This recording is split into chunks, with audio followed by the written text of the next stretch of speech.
I wasn't ready for how hard his death would hit me. Ozzy was chaos, humor, and comfort all rolled into one. He may have bitten a bat, but he never sold out. That's why everybody loved him. Well, this is Jim. He never wore black eyeliner or screamed into a mic, but he gets why Ozzy mattered. And this is Tab. She still thinks that War Pigs and Crazy Train are still relevant messages for today. And together, we're Unretired AF.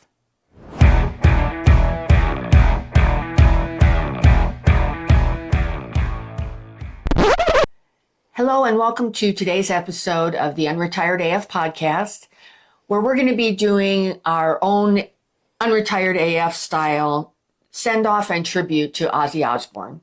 But before we do that, we want to give a shout out to our subscribers and thank you so much. We've had a good week in terms of growth this week, so we thank you for everybody who's supporting our channel. If this is your first time viewing our channel, welcome. And if you're a returning viewer, thank you so much for coming back. And we hope you'll hit that subscribe button so you won't miss anything. Thank you. All right, well, let's start at the very beginning because most of us know Ozzy didn't come from money and he didn't come from a polished background. No.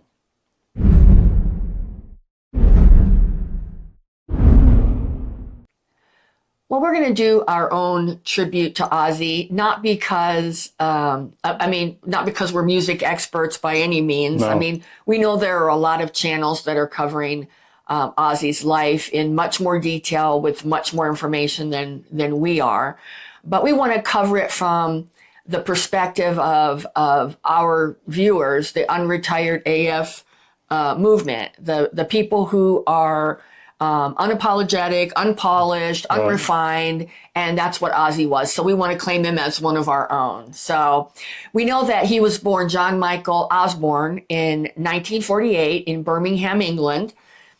He lived in a two-bedroom house with 7 people with no indoor plumbing. So that's something, isn't it? That somebody that's still alive today came from that generation of having an outhouse, literally. Right. And that's what it was an outhouse. He was raised in Birmingham, England, and which is an industrial town. And, he never really fit in. It's a system where I think especially the boys were raised to finish school and go into a factory job. It's an industrial community, city. And Ozzy didn't fit that. He didn't fit into that system, and that system didn't fit into him. Because he was, even from the beginning as a child, he was different. And some would even say weird, which we don't think that's necessarily a bad thing. No. Ozzy struggled in school. Ozzy had dyslexia, and he never really felt like he fit in. His dad, Jack, worked in a car factory in Birmingham. They didn't have much. They didn't have much at all. But his dad saw something in Ozzy that made him special. So what did he do? He took out a loan to buy Ozzy a mic and an amp so he could sing. Ozzy became something because his dad believed in him. That's right. And before Ozzy became a household name or a Halloween costume, he was just a kid trying to find his tribe, just like all of us were.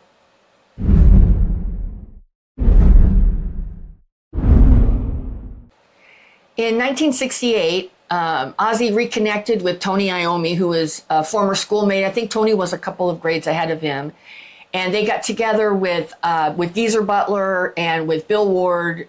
Geezer was the bassist and Bill Ward was the drummer. And they formed Black Sabbath right there in Birmingham. And at this time, to show kind of how DIY this whole thing was, Ozzy advertised himself as a singer by putting up a sign in a shop window in Birmingham saying that, a singer for hire. When the guys first got together, they called themselves Earth. But they changed that to Black Sabbath after realizing that people were drawn more to the dark side of things. They leaned into horror, the supernatural, dread, war, everything that was dark. They weren't into doing anything that they didn't want to do. They were They were unapologetic for the music they created. They were the start of heavy metal. Right. They Invented it. They invented it. They invented it. There was no auto-tune. What they played is what you got. And there was no labels that really would say what they were. But people loved it. And they loved it for the raw sound and the soul of what they were singing. Well, and what's wildly underrated were the lyrics. So let's dive into that.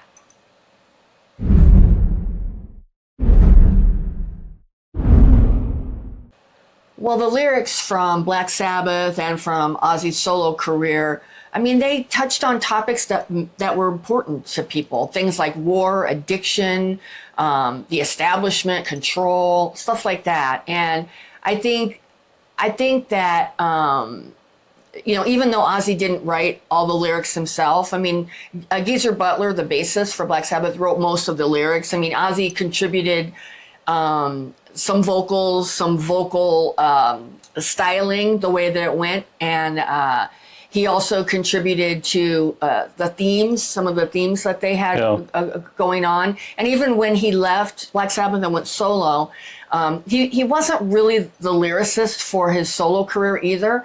It was really a collaboration with the rest of his band members. But the things that they wrote were very prophetic, and I think they're still meaningful. I mean, you can listen to some of the songs like Crazy Train, and it still resonates today with the things that are going on in the world today. I think they were seeing stuff ahead of its time, or maybe just timeless themes. Maybe that's it. Yeah. So people always wrote him off as a wild man. Yeah. But his work hit deep. Yeah. It really did. It did. Even though he didn't write every lyric himself, he made every lyric his own. Yeah. Just in his style, in his presentation value. There was something so honest in how he screamed what most of us could only whisper. Right. I mean, and his vocals were very unique. Like, you could hear him sing and know immediately that it was him. He had a very recognizable voice, which I think at that time when they started in the late 60s and then when they were playing in the early 70s, so many of the 70s artists, the vocalists sounded the same. Like I can hear, like when you and I are in the car and we're listening to music and we hear something that came on from the 70s, especially if it was like a one-hit wonder, they all sounded kind of similar. Don't you think? I do. There was a certain sound, and I liked that sound. Yeah.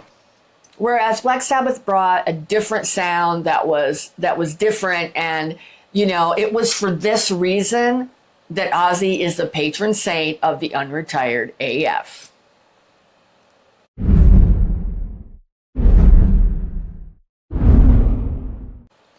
I saw an interview a few days ago with Gene Simmons. I can't remember what channel, but it was on a mainstream channel.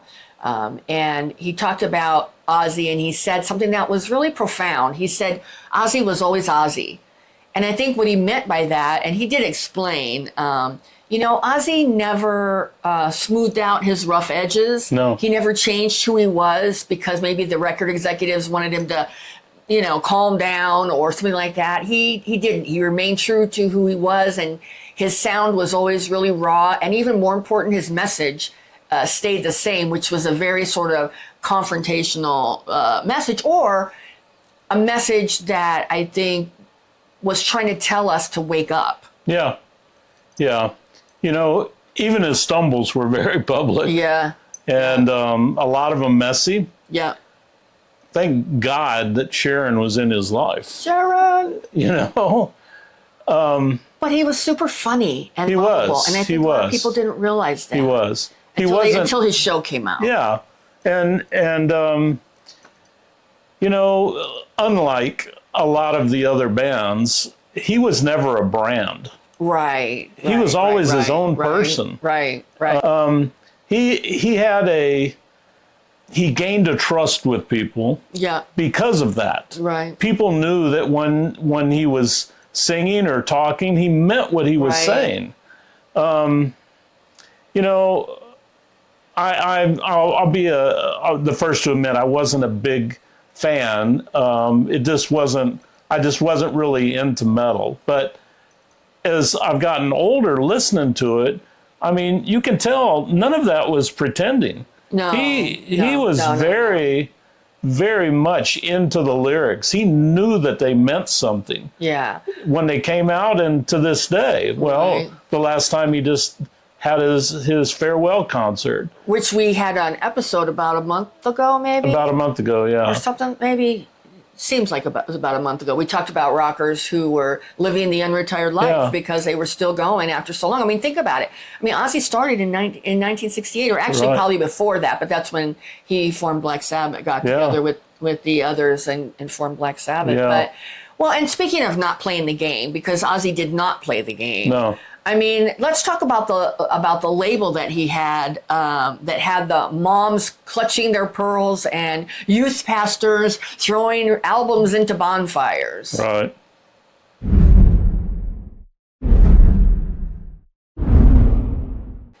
Well, this whole myth of the Prince of Darkness, I mean, that was really just marketing on the part of the record companies.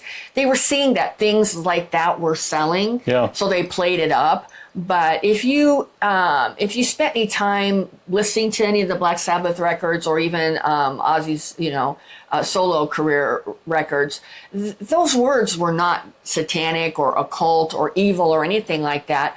I mean, they were protest songs, protesting against the establishment, protesting against a war, protesting against a lot of things that they didn't agree with. And I think they felt like a lot of us back then, that they didn't have any control over it, that things were happening. Right. Especially, I mean, think about that time. There were so many people being drafted to Vietnam, young men their age, who didn't have any control over that, and they felt like things weren't in their control. So they spoke out about it in a way that I think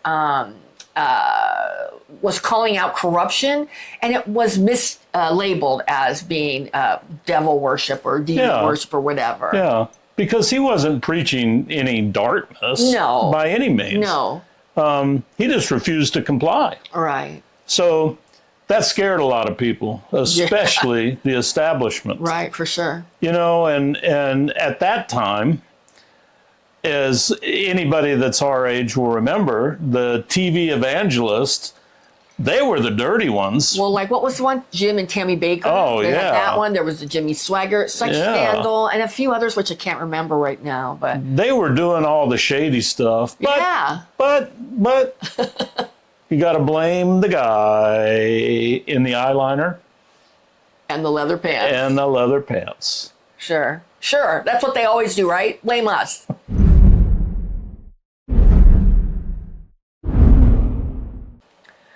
Well, Ozzy made it okay to be the weird kid, the one who didn't fit in, the one who was the outsider. Yeah. I mean, he reminded us that we didn't have to be polished for our voice to be heard, for our voice to be worth listening to. Yeah. He didn't just sing to us. Right. He saw all of us. Right. He gave a voice to the weirdos, to the outcasts, to the rebels. That's right.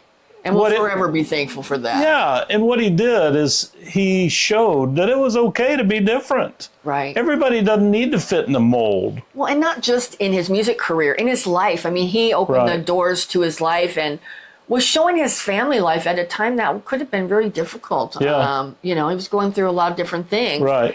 And we're just grateful for him. I mean, I think Ozzy's one of us. I think so, too. By him showing that it was okay to be different. Yeah. I think that's the most important legacy that he's left. Right. For our fans. I mean, we know he's left his family and others, a different kind of legacy. But for us, for this generation, especially those of us who are rebels by nature, and we really we're not rule followers, and we question everything. I think that's what he represented for us. So we want to we'll raise our glass to Ozzy. Thank you for what you brought to the world. We really appreciate it. God bless. We have a comment section. If you have any comments on Ozzy, if you listened to his music, if you didn't, if you'd like to offer some sort of tribute, please drop it in our comments. We'd love to hear from you, and we'll certainly respond back. Yeah.